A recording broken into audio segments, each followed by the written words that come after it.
নিজেকেই লজ্জা লাগছে, কিন্তু বিষয়টা বলতেই হচ্ছে। দরগা শরীফের পিছন দিকে কাওয়ালি করলো। এই কাওয়ালি করা, আমি বলি কোন শেখের অনুপস্থিতিতে এইভাবে কাওয়ালি করার কোনো অনুমতি নাই শরীয়তে। নাচন কোদন হইচই শুরু করে দিয়েছেন। প্রত্যেকটা সিলসিলার বুজরুগকে জিজ্ঞাসা করবেন, তাদের কিতাবাদি পাঠ করবেন, প্রত্যেকটা কিতাবে লেখা আছে কাওয়ালি যেখানে হবে তার প্রথম শর্ত হচ্ছে ওইখানে একজন পীর সাহেব, একজন শেখ উপস্থিত লাগবে, যাতে সমস্ত ব্যক্তির দৃষ্টি তার দিকে থাকে, তারপরে ওই জায়গায় কাওয়ালি জায়েজ হবে। কিন্তু এটা ছিল কি কোনো পীর সাহেব? ছিল না। এরা ভাবছে যেটা আমাদের জায়েজ, আর এমন হুররে হাররে করে এমন করছে, নামাজ নাই রোজা নাই, সেই নাকি আল্লাহর আর রাসূলের খুব বড় আশিক। নাউযুবিল্লাহ।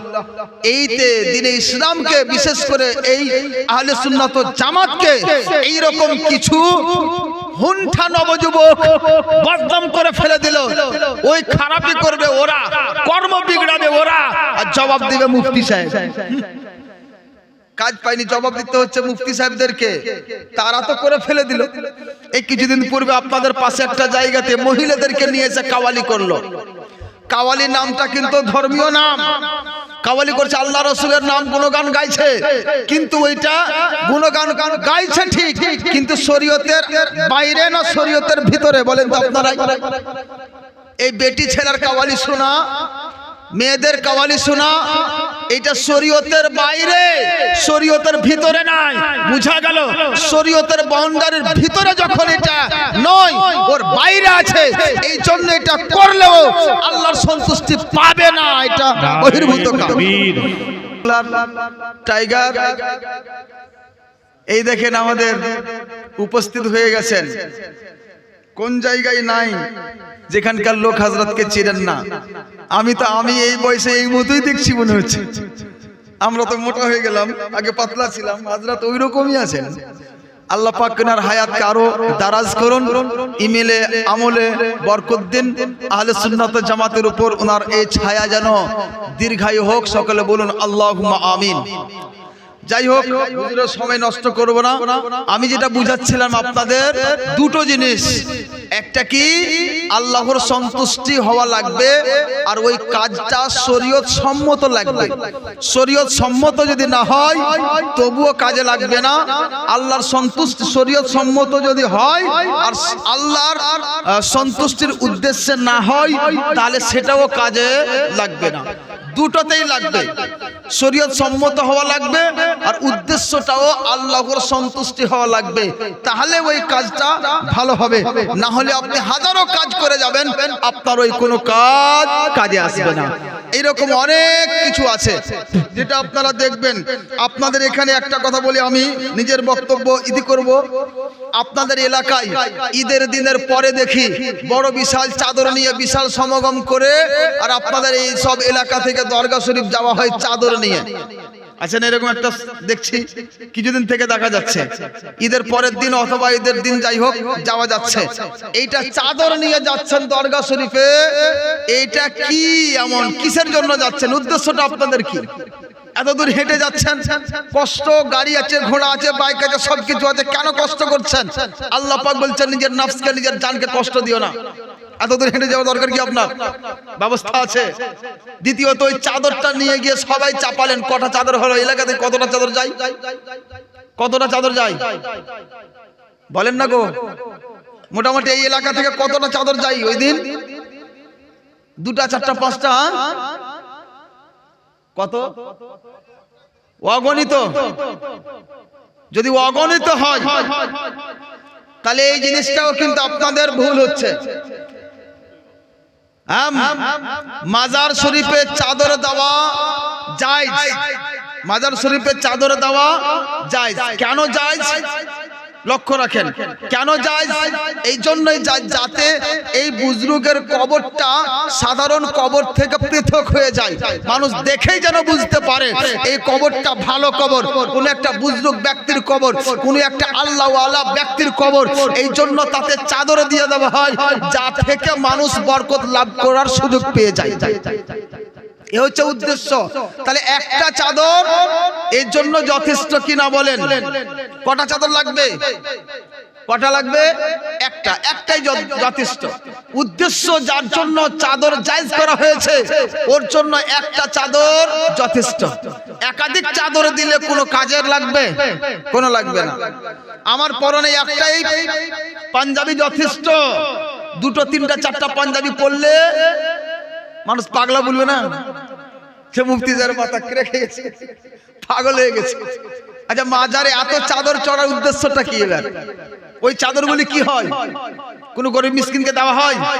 হয় না। কি হয়? চাদরগুলি তারাই বিক্রি করে তারাই খায়। তাহলে এখানে উদ্দেশ্য পাওয়া যায় না, একটা চাদর থাকা উদ্দেশ্য। ইমামে আহলে সুন্নাত আলা হযরত রহমাতুল্লাহ আলাইহি আহকামে শরীয়তের মধ্যে উল্লেখ করেন, যতক্ষণ পর্যন্ত ওই চাদরটা যেটা কবরের উপরে আছে, মাজার শরীফের উপরে আছে, ওই চাদরটা ফেটে না গিয়েছে, পুরাতন না হয়েছে, ততক্ষণ পর্যন্ত দ্বিতীয় চাদর চাপানো জায়েজ নয়। বুঝেছেন? দ্বিতীয় চাদর দেওয়া যায় নয়। আর আপনি একাধিক চাদর গিয়ে সেখানে চাপিয়ে দিলেন। এবার আপনি বলেন, একাধিক চাদর যে চাপালেন ওই চাদরটা ওই জায়গায় না চাপানোই উচিত। আমাদের আপনাদের শিরোমণি কেশু শাহ শরীফের টাইগার হুজুর হযরত আল্লামা মাওলানা সৈয়দ মাদানী মিয়া মাদ্দাজিল্লাহুল নারি মাদ্দাজিল্লাহুল আলী, উনি এলান করেছিলেন উনার বাবার উরুসের সময় 2016 সালে উনি এলান করেছিলেন যে আমার বাবার এই কবরে, এই মাজারে যতজন ব্যক্তি চাদর মানত করেছেন, এই চাদরগুলি এখানে মানত করেছেন ঠিক, কিন্তু চাদরগুলি না দিয়ে এই টাকা পয়সাটা কোন গরিব মিসকিনকে দিয়ে দিও, পোশাক পরিয়ে দিও, এর চাইতে বেশি নাকি পাবে।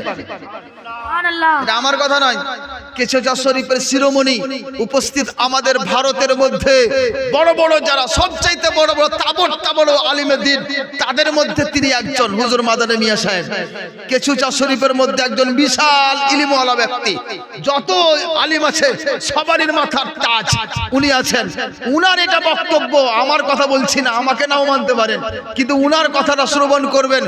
আলা হযরত রহমাতুল্লাহ আলাইহির মাজার শরীফে স্পষ্ট রূপে ব্যানার বানানো ছিল, ওই ব্যানারে লেখা ছিল একটাই চাদর মাজারে দেওয়া যায়, একাধিক ঠিক নয়, নিষেধ করা হয়েছে।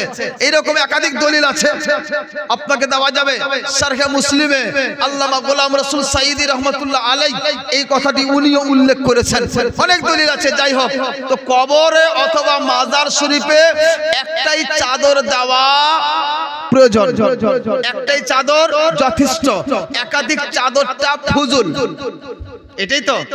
একাধিক চাদর দেওয়া ফুজুল হয়ে গেল, এটা অপচয় হলো, আর অপচয় করা যায় নয়, এই জন্য এটা চলবে না।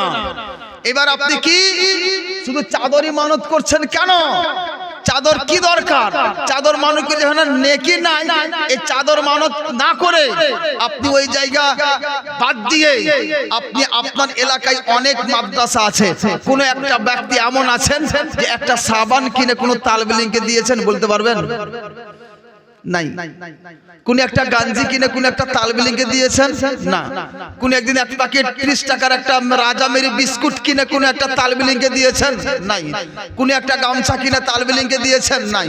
কোন একটা প্যাকেট কলম কিনে কোন তালবেলিংকে দিয়েছেন? নাই। কোন একটা সকালের নাস্তা কিছু কিনে তালবেলিংকে দিয়েছেন? নাই।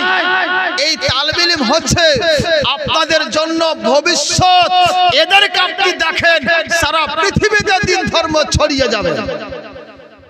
আর একে দেখবেন না মাজারে চাদর দিয়ে কি হবে? ওই যে ব্যক্তিরা মুজাবির, ওই ব্যক্তিদেরই পেট ভরছে, কিছু নাটানা হাতড়া তারাই করছে, কোনো ঠিক নাই। যেখানে প্রয়োজন সেখানে দেন, যেখানে প্রয়োজন নাই সেখান থেকে বাঁচার চেষ্টা করেন। কথাগুলা খারাপ লাগছে কিন্তু সত্য, এটা অপ্রিয় সত্য কথা। এগুলা কি বললাম? এই কথাগুলি অপ্রিয় কিন্তু সত্য কথা। মানতে হবে, দেখতে হবে। যেখানে প্রয়োজন সেখানে দেন, যেখানে প্রয়োজন নাই সেখানে বাদ দেন। তাহলে এইরকম করে বারবার চাদর চাপানো উচিত নয়। এ থেকে আপনাকে আমাকে বেঁচে থাকতে হবে, বাঁচতে হবে। বাঁচেন, অপরকে বাঁচান, এটাই হচ্ছে আমাদের নীতি। আল্লাহর রাসূল সাল্লাল্লাহু আলাইহি সাল্লাম বলেছেন, মান রাআ মিনকুম মুনকারান, তোমাদের মধ্যে যে অবৈধ কোনো কর্মকে দেখবে, শরীয়ত বিরোধী কোনো কর্মকে দেখবে, ফালিয়ুগাইয়িরহু বিয়াদিহি, ওটাকে হাত দিয়ে থেমে দাও। ফাইন লাম ইয়াস্তাতি, তাতে যদি শক্তি না থাকে, ফাবে কালবিহি, তো তাতেও যদি শক্তি না থাকে তাহলে ফাবে লিসানিহি, নিজের ভাষা দিয়ে তাকে মানা করো, থামা থামা এই কাজটা করিও না, ভাষাতে বলেন। তাতেও যদি শক্তি না থাকে তাহলে কি করবে? ফাবে কালবিহি, দিল থেকে সেটাকে খারাপ মনে করবে। এটাই হচ্ছে আদআফুল ঈমান, সবচাইতে কম ঈমানের স্তর। বুঝাতে পেরেছি আশা করি। যাই হোক, যা কিছু বললাম এই কথাগুলির উপর আমল করবেন। আর দোকানে বসে হাড়ির গল্প বাড়ির গল্প না করে এই গল্পগুলি করিয়েন। বন্ধুদের পাশে বসে এই গল্পগুলি করলেন, যে মশলাগুলা শিখলেন তো, করবেন তো? বলুন ইনশাআল্লাহ। ইনশাআল্লাহ করবেন কথাগুলি। এই চর্চা করেন। এই চর্চা করতে করতে দিন ধর্মটা আমাদের আরো প্রচার প্রসার ঘটবে। আল্লাহ রাসূল সাল্লাল্লাহু আলাইহি সাল্লাম মদিনা শরীফে দিন প্রচার করেছেন। আজকে আমরা ভারতের বুকে পেয়ে গেছি। কেন পেয়েছি? এক অপর প্রচার করেছেন, তাই তো পেয়েছি। এরকম করে আমাদেরও প্রচার করতে হবে, আমাদেরও দায়িত্ব আছে ইসলাম প্রচার করা। যাই হোক, অনেক কিছুই বললাম। আল্লাহ রাব্বুল আলামিন যেন আমাদের এই সমস্ত বসা উঠা বলা শোনা সব কিছুকে গ্রহণ করেন। সকালে বলুন আল্লাহুম্মা আমিন। আস্তাগফিরুল্লাহ রাব্বি মিন কুল্লি যামবিন ওয়া